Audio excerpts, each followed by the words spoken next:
Shalom, sahabat pemenang yang luar biasa di dalam Tuhan Yesus. Saya Pendeta Immanuel.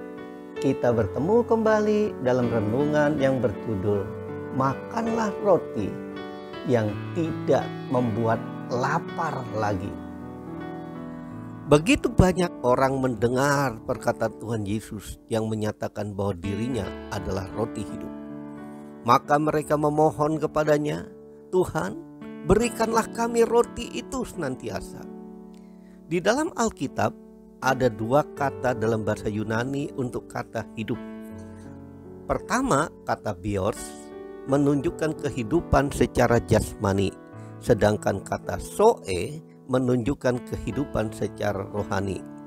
Maka ketika Yesus berbicara mengenai roti hidup, kata yang dipakai adalah kata zoe.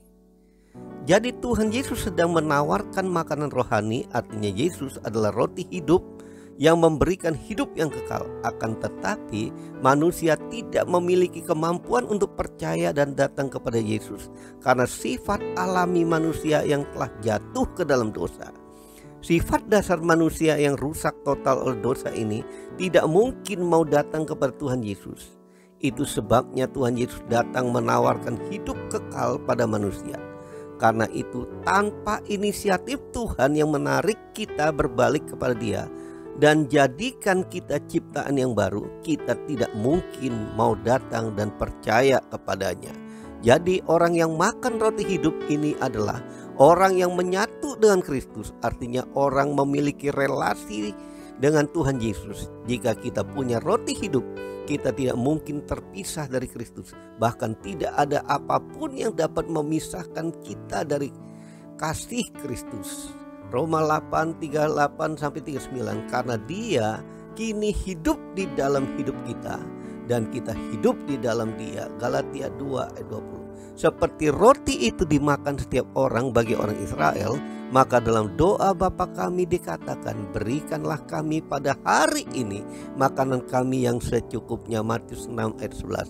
Artinya relasi ini harus dijaga. Sebagaimana roti menopang kehidupan jasmani, maka Yesus menopang kehidupan rohani setiap hari. Maka kita tidak perlu lagi mencari ke tempat lain, karena hanya di dalam Yesus saja rohani kita akan dipuaskan. Dengan menggambarkan dirinya sebagai roti hidup, Tuhan Yesus menyatakan bahwa dirinya lah yang menopang kehidupan orang-orang yang percaya kepadanya. Untuk itu kita harus makan roti hidup itu setiap hari dengan cara percaya padanya. Sediakan waktu mendengar suara Tuhan dalam doa secara pribadi. Ikuti pimpinan Tuhan dan arahan Tuhan melalui firman Tuhan yang kita baca, dengar, renungkan, selidiki, dan lakukan setiap hari. Sebagaimana pada saat mengikuti perjalanan kudus, kita bersekutu dengan Dia yang telah mati dan bangkit.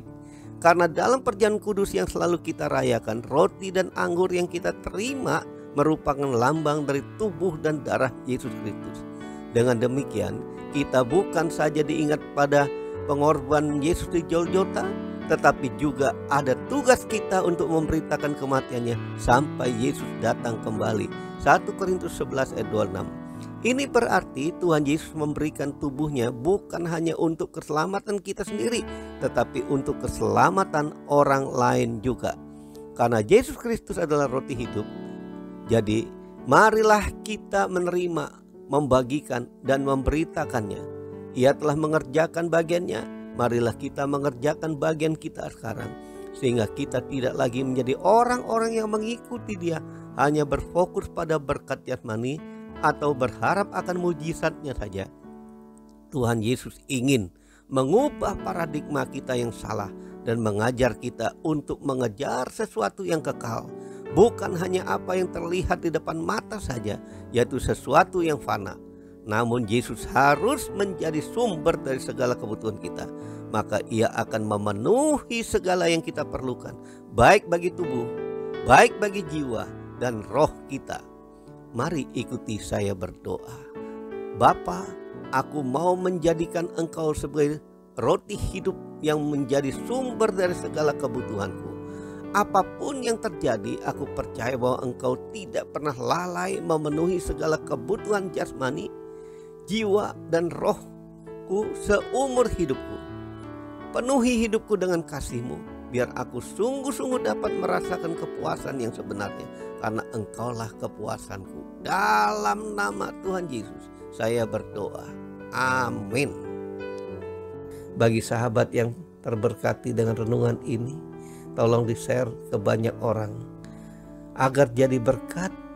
Bahkan sahabat sedang melakukan perintah agung Tuhan Yesus agar mengabarkan Injil.